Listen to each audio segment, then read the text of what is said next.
আসলে ঈদ তো দেখতে দেখতে চলেই গেল। আমার বাচ্চারা কদিন ধরে মানে গরুর মাংসের ভিডিও দেখে বারবারই বলতেছে যে মা মাংস কিনে আনো, মাংস নিয়ে আসো, মাংস খাই। আমাদের তো মাংস কেনার সামর্থ্য নাই।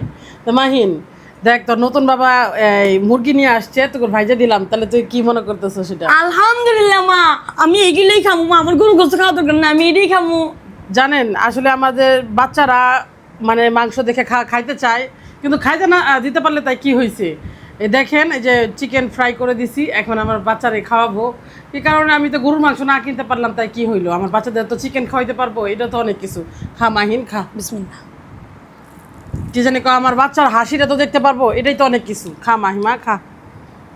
আসলে আমি বিয়ে করে ধন্য, কি কারণে আমার স্বামী, আমি একটা সময় ভালো খাবার খাইতে পারতাম না, কিন্তু আজকে আমার বাচ্চাদের নিয়ে আমি ভালো খাবার খাইতে পারতেছি। হয়তো এটা সামান্য একটা বিষয়, কিন্তু এটা আমার কাছে অনেক কিছু। আমি মানে আমার স্বামীকে এটা, সে এখন নাই, কিন্তু আসলে খুব কষ্ট লাগতেছে তার জন্য, যে সে আমাদের কষ্টটা বুঝতে পারে না। কি বলো মাহিন? মা এটা অনেক মজা হয়েছে মা, আমি আর গরু গোস্ত তোমাকে চাবো না, আমাকে এই এনে দেবো, আমি আমার এটাই মা খাবো। খালি বলতেছে ভিডিও দেখি মা, আমার একটু গরুর মাংস আইনা দাও না। আমরা তো আর যাই মানুষের কাছে ভিক্ষা চাইতে পারি না বলেন। আর কি জানি এর জন্য আমার বাচ্চাদের জন্য এই মুরগির মাংস রান্না করে খাওয়াইলাম। তো মাহিন, তুমি ভালো লাগতেছে তো না? হ্যাঁ মা আলহামদুলিল্লাহ, আমার অনেক ভালো লাগতেছে। নতুন বাবার বিষয়ে কিছু বল। মানে আপনারা কেউ আমার নতুন বাবাকে মানে তুচ্ছ করবেন না, আমার নতুন বাবাকে দূরে ছড়াই দিবেন না। তো নতুন বাবা যে তোর জন্য মাংস নিয়ে আসলো, এটা কি এই বিষয়ে? আলহামদুলিল্লাহ, আমার না বাবা ছিল না মা, আমার যে বাবা জন্ম দিয়েছে এই বাবা তো আমার থেকে গেছে গা মা। দেখছো মা, আমার নতুন বাবা, আমার সৎ বাবা ওই আমার কেমনে করে খাওয়ান দেয়। যাই হোক, আপনারাও জানাবেন যে কেমন লাগলো আমাদের মানে বাচ্চাদেরকে একটু খুশি দিতে পেরে। আমিও খুব ধন্য হয়ে গেছি।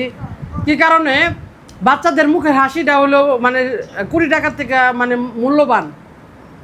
এতটুকু খাবার দিয়ে ওদের হাসিটা যে দেখতে পারতেছে, এটাই অনেক কিছু। যে মাহিনও অনেক কান্নাকাটি করতেছিল যে মা গরুর মাংস নিয়ে আসো, গরুর মাংস নিয়ে আসো। কী করবো, আমাদের তো অত টাকা নাই। জানেন 800-900 টাকা কেজি গরুর মাংস কিনা খাওয়া যায় বলেন আপনারা? অবশ্যই জানাবেন। আমাদের মতন যারা আছেন হতদরিদ্র, যারা মানে মানুষের কাছে চাইতে পারেন না, তাদের অনেক কষ্ট হয়ে যায় তাদের সন্তানের জন্য। এরকম আমাদের মতন বাচ্চাদেরকে কিছু না থাকুক না কেন, চিকেন করে রান্না করে দেন, বাচ্চারা অবশ্যই খায় খুশি হবে। কি বলো মাহিন? হ্যাঁ মা, এটা আমাদের কাছে অনেক মজা লাগছে মা। গরুর মাংস না তো কি হবে, আমরা এটা দিয়ে খাই। তাই? হ্যাঁ। যাই হোক, আপনারাও জানাবেন যে আমার বাচ্চাগুলার খাবার দাবার আপনাদের কেমন লাগলো। তো মাহিন, তো তুই তো খুশি হয়েছিস, তাহলে এই বিষয়ে একটা কোরআন তেলাওয়াত কর আমাদের মাঝে। করবো। তা করো ইনশাল্লাহ। বাবার জন্য একটা দোয়া করে দে, নতুন বাবার জন্য। হ্যাঁ করবো। আউযু বিল্লাহি মিনাশ শাইতানির রাজীম। বিসমিল্লাহির রহমানির রহিম। ইযা ওয়াকাআতিল ওয়াকিআহ লাইসা লিওয়াকাতিহা কাযিবাহ খাফিদাতুর রাফিআহ। ইযা রুজ্জাতিল আরদু রাজ্জা ওয়াবুসাতিল জিবালু বাসসা ফাকানাত হাবাআম মুনবাসসা। সাদাকাল্লাহুল আযীম। তো অবশ্যই জানাবেন, আমাদের মনটা তো শান্তি হয়ে গেল। তো আপনাদের কেমন লাগলো আমাদের এই ভিডিও, অবশ্যই কমেন্ট করে জানাবেন। কি কারণে দুঃখী মায়ের দুঃখী ভিডিও।